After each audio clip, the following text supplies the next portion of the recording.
Hi everyone, in front of me I've got HUAWEI Nova 10 Youth, and let me share with you how to reset the settings on this device.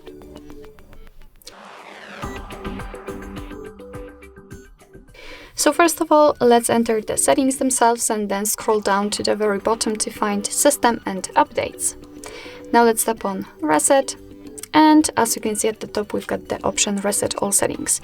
Here, your device is informing you that it will reset the network settings, fingerprints, face recognition data, and lock screen passwords, so basically everything. So let's tap on Reset All Settings. Let me confirm it with my pattern.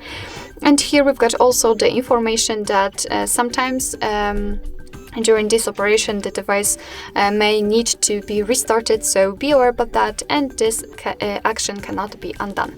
So just tap on Reset All Settings, and right now we have to wait until the operation will be finished.